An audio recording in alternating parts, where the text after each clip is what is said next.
तो हेलो बच्चों, आज हम जिस टॉपिक के बारे में बात करने जा रहे हैं वो है इनर्शिया। देखो बच्चा, इनर्शिया को बहुत अच्छे से समझ लेना क्योंकि आपका न्यूटन का फर्स्ट लॉ ऑफ मोशन भी इसी पे डिपेंडेंट है। ठीक है, चलो शुरू करते हैं। What is inertia?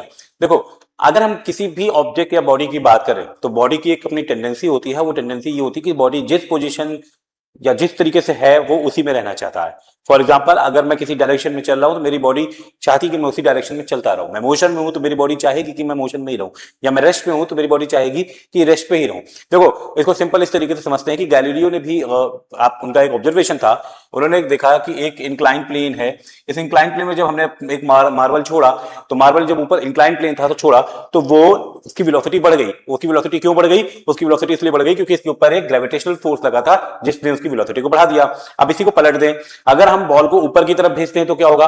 जब हम ऊपर की तरफ भेजेंगे तो ग्रेविटेशनल फोर्स उसको नीचे की तरफ खींचेगा, यानी उसकी वेलोसिटी कम हो जाएगी। और अगर हम इसको एक प्लेन सरफेस पे भेज दें तो अगर हम फ्रिक्शनल फोर्स को थोड़ी देर के लिए नेग्लिजिबल मान के चलें तो उसकी वेलोसिटी सेम होगी। तो कुल मिला के ये कहा जा रहा था कि जब तक कोई फोर्स अप्लाई नहीं हुआ तब तक वेलोसिटी में कोई चेंजेस नहीं आया। जब वो प्लेन सरफेस में वो बॉल या मार्बल थी तो उसकी वेलोसिटी में कोई चेंजेस नहीं आए क्योंकि कोई भी एक्सटर्नल फोर्स उसमें अप्लाई नहीं हुआ था। लेकिन जब मैं इंक्लाइन प्लेन की बात कर रहा हूं तो जब ऊपर से छोड़ रहा हूं तो ग्रेविटेशनल फोर्स अप्लाई हुआ और वेलोसिटी बढ़ गई। जब मैंने ऊपर की तरफ भेजा तो भी ग्रेविटेशनल फोर्स अप्लाई हुआ, लेकिन उसने इसको नीचे की तरफ खींचा और वेलोसिटी कम हो गई। इनर्शिया भी कुछ इसी तरीके से काम करता है, यानी ऑब्जेक्ट जिस पोजीशन में होता है उसी पोजीशन पे रहने की कोशिश करता है। ठीक है, जब तक कि उसके ऊपर कोई फोर्स ना लग जाए। ठीक है, जैसे अगर मान लो ये एक टेबल है और इस टेबल के ऊपर मैंने कोई बॉल रख दिया, कुछ भी रख दिया, ये रेस्ट पे ही रहेगी अनटिल अनलेस कोई फोर्स लगा के इसको यहां से हटा ना दिया जाए।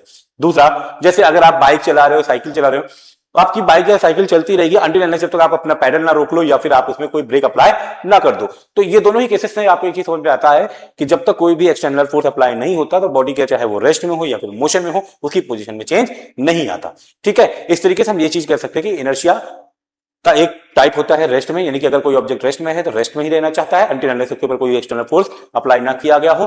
और अगर ऑब्जेक्ट मोशन में है तो मोशन में ही रहना चाहेगा जब तक उसके ऊपर कोई फोर्स अप्लाई ना किया हो। ठीक है, अब एक तीसरा इनर्शिया भी आता है जिसे कहते हैं इनर्शिया ऑफ डायरेक्शन। ठीक है, अब जैसे मैं सीधे फॉर एग्जांपल मैं ऐसे खड़ा हूं, अब मुझे इस तरफ से इस तरफ मूव करना है तो मुझे एक फोर्स अप्लाई करना पड़ेगा अपने बॉडी को इधर मूव करने के लिए, करना पड़ेगा ना। आप भी करके देखो, अगर आप इस तरह से खड़े हो, अगर आप किसी भी डायरेक्शन में खड़े हो, मान लो मैं इस डायरेक्शन में खड़ा हूं, अब मुझे इस तरफ आना है तो मुझे एक फोर्स अप्लाई करना पड़ेगा तभी मैं इधर आऊंगा, अदरवाइज मैं ऐसे खड़ा ही रहूंगा अगर कोई फोर्स अप्लाई ना किया जाए। या तो मैं खुद से कर लूं या कोई मेरे बॉडी को आके मूव करा दे। कुल मिला के हर बार एक चीज यही साबित होगी कि जब तक कोई एक्सटर्नल फोर्स नहीं आता तब तक बॉडी जिस भी पोजीशन में उसी पोजीशन में रहती है, उसकी टेंडेंसी यही होती है।